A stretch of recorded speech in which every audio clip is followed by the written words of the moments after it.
Bonsoir et bienvenue dans cette nouvelle édition de l'Africa Tonight. Au sommaire de l'actualité, réforme des retraites au Gabon. Le gouvernement décide de repousser l'âge du départ à la retraite des fonctionnaires civils qui passera désormais de 60 à 62 ans. Mesure jugée nécessaire par certains et non pertinente par d'autres dans un pays qui connaît des niveaux élevés de chômage et de sous-emploi. L'assurance agricole, un indispensable face aux risques climatiques. Le Rwanda est l'un des rares pays africains à subventionner ce dispositif qui protège les exploitations agricoles. Du sport avec la suite du championnat camerounais de basketball, compétition marquée par la victoire écrasante du FAP Basketball sur l'Onyx Basketball Academy lors de la 3e journée. Des hauts fonctionnaires du Burkina Faso, du Mali et du Niger ont lancé ce lundi des travaux destinés à formaliser l'élargissement des objectifs de l'Alliance des États du Sahel. Le Niger, le Mali et le Burkina Faso, 3 pays aujourd'hui dirigés par des régimes militaires, composent cette alliance créée en septembre 2023 et qui entend s'imposer comme une architecture de défense commune en cas d'agression de l'une des parties prenantes. Cette rencontre se tient avant une réunion des ministres de l'AES qui s'ouvre ce jeudi. Explication Tchekomar Kamara.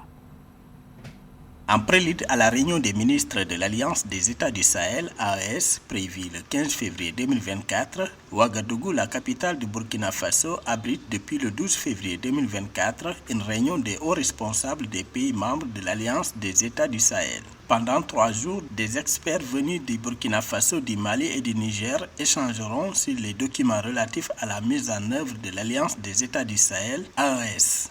Cette rencontre fait suite à la réunion des ministres des Affaires étrangères de l'Alliance des États du Sahel à Bamako les 30 novembre et 1er décembre 2023.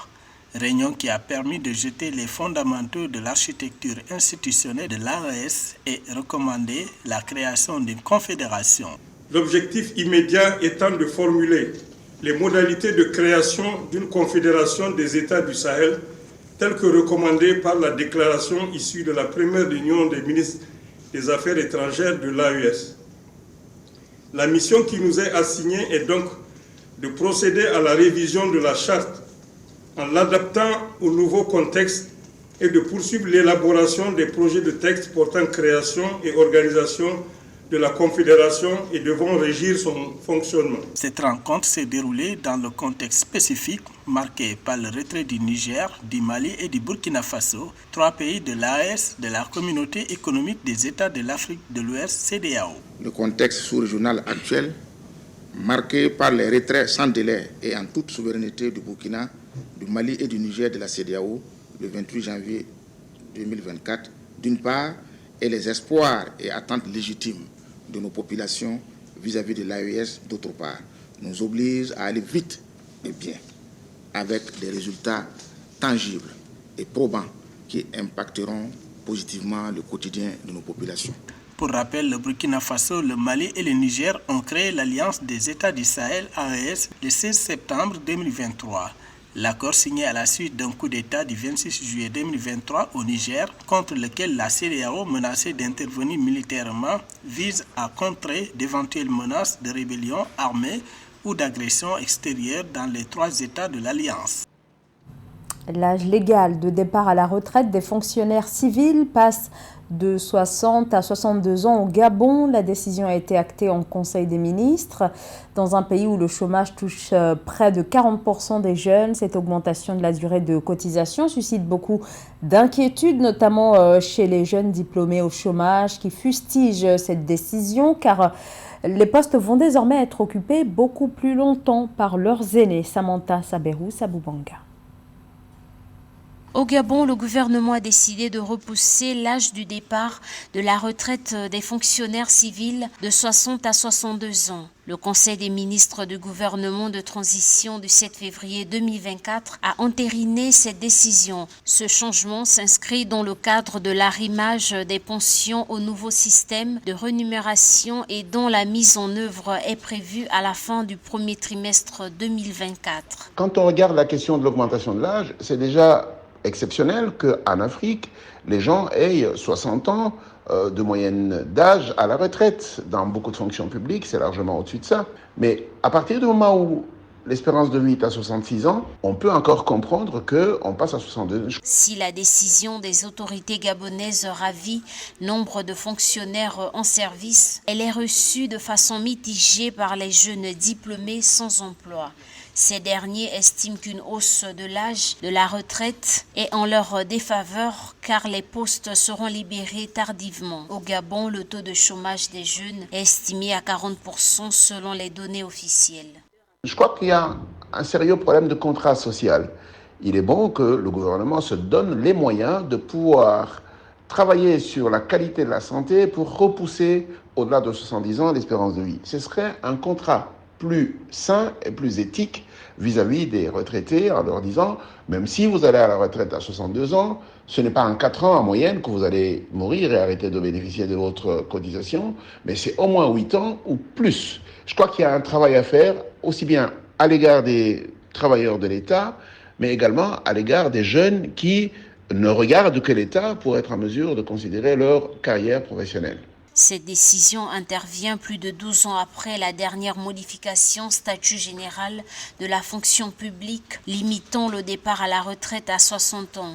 Toutefois, en raison du caractère particulier de certaines activités, cette limite d'âge pouvait, selon le cas, être ramenée à 55 ans ou portée à 65 ans. La hausse de l'âge de la retraite constitue un engagement financier supplémentaire de 16 milliards de francs CFA pour la révalorisation des retraites intérieures à août 2015. Le Parlement de la transition devrait dans les prochains jours adopter cette hausse de 2 ans de l'âge de la retraite.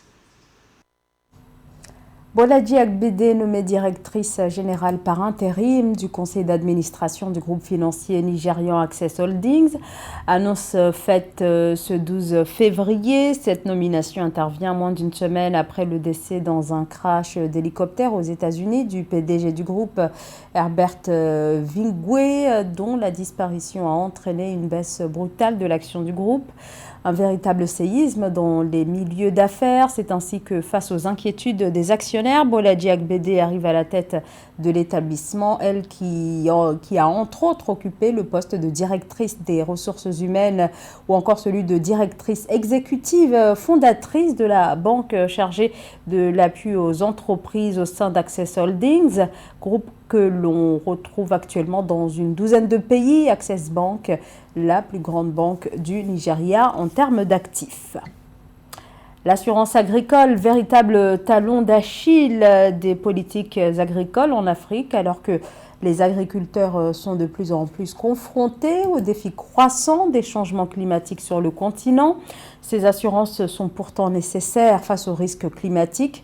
Mais pour l'heure, dans la plupart des pays africains, ces assurances ne sont pas subventionnées, excepté dans quelques pays comme le Rwanda. Voyez ce reportage de notre correspondant Frater Nondacha Isienga. Pour la énième fois, Welars Habumuremi et Laetitia Murorunwere constatent les dégâts des dernières inondations sur le maïs planté dans le marais de Bahimba au nord du Rwanda. Il est président de la coopérative des agriculteurs dans ce marais et il en est la secrétaire. La vie de plus de 2500 membres de la coopérative et leurs familles dépend des récoltes provenant de ce marais sévèrement frappé par les effets du changement climatique, comme la plupart des régions agricoles du Rwanda. Cette partie de nos cultures de maïs a souffert de plusieurs intempéries cette saison. D'abord, ça a été des inondations à 2 reprises et ensuite de la gel qui a vraiment empiré les choses. Voyez vous-même comment les tiges de maïs se sont courbées. Et puis, même si on a l'impression qu'il y a quelque chose à l'intérieur de l'épi, il n'y a rien comme vous pouvez le constater. Avec ça, on ne peut même pas atteindre 10 kg de maïs récolté sur 100 mètres carrés, alors que normalement, on y récolte 60 kg. Heureusement pour ces agriculteurs, l'assurance va payer la partie de leur investissement qui a été endommagé. Cela fait 4 ans qu'ils ont souscrit à une politique d'assurance agricole et depuis lors, les choses vont mieux qu'avant, mais ils veulent plus. Les derniers cas de catastrophes naturelles qui ont frappé le pays nous ont fait penser à plusieurs façons d'innover dans les produits que nous proposons à nos clients. Quelques produits étaient déjà là et il faut juste sensibiliser les gens et changer d'approche pour protéger nos clients des conséquences du changement climatique qui sont bien réelles, malheureusement.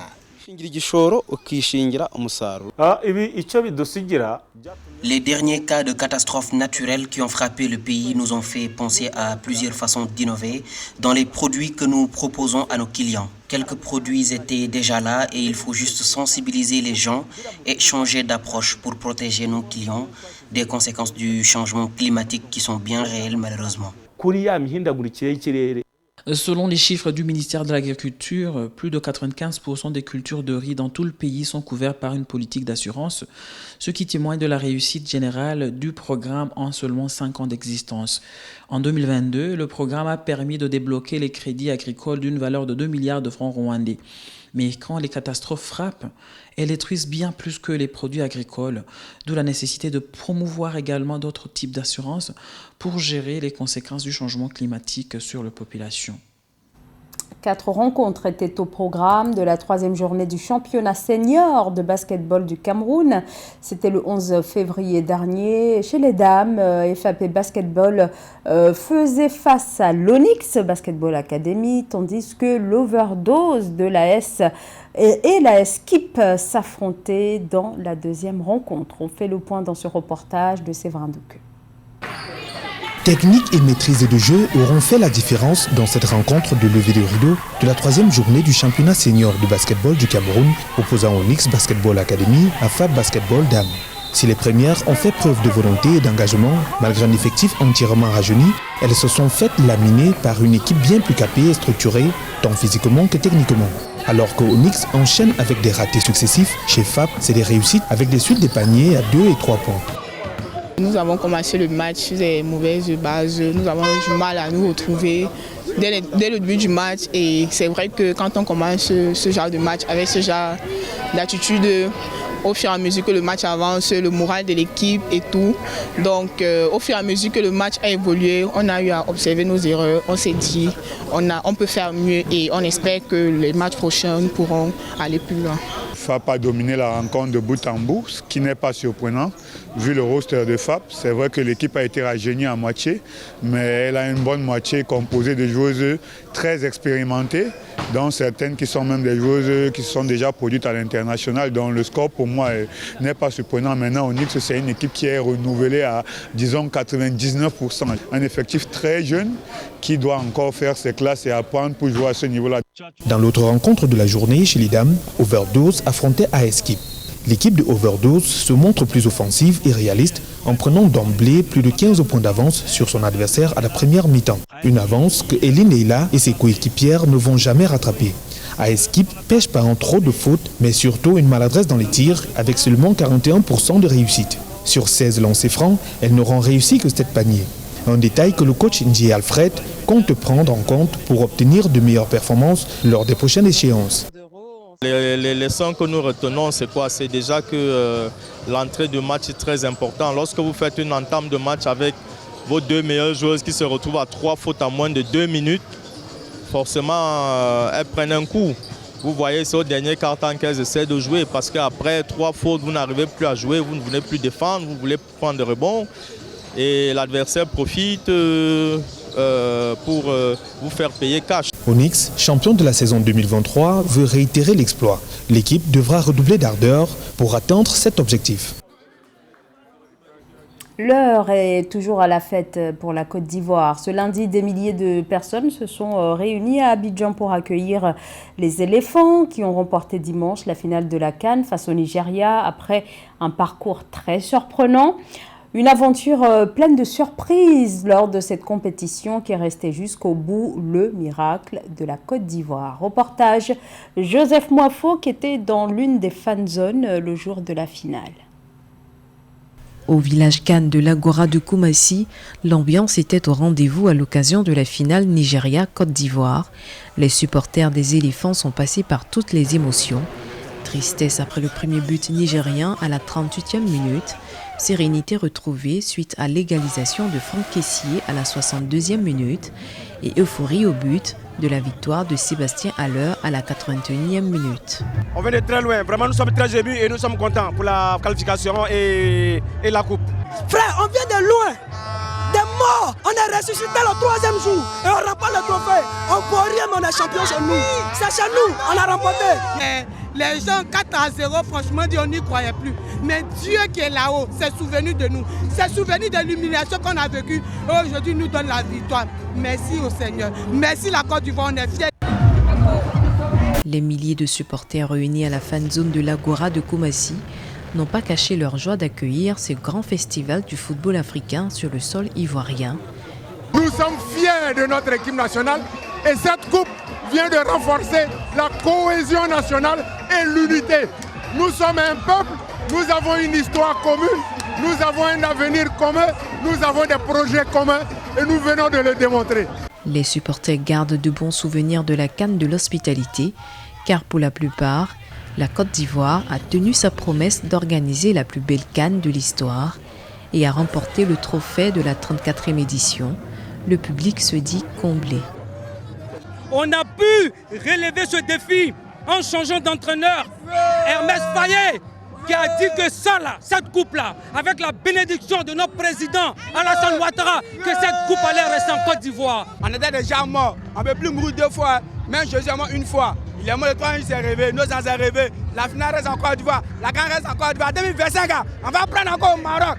Qualifiée pour la finale de la Coupe d'Afrique des Nations, après avoir écarté la RD Congo, la Côte d'Ivoire met fin à la malédiction du pays hôte, longue de 18 ans. Depuis l'Égypte en 2006, en effet, aucun pays organisateur ne s'était hissé en finale de sa compétition. La CAN de l'hospitalité s'en est allée. Rendez-vous est pris pour la CAN de la fraternité Maroc 2025. Et c'est ainsi que s'achève ce journal. Merci à vous tous de nous avoir suivis. Restez avec nous sur Africa 24, l'actualité continue.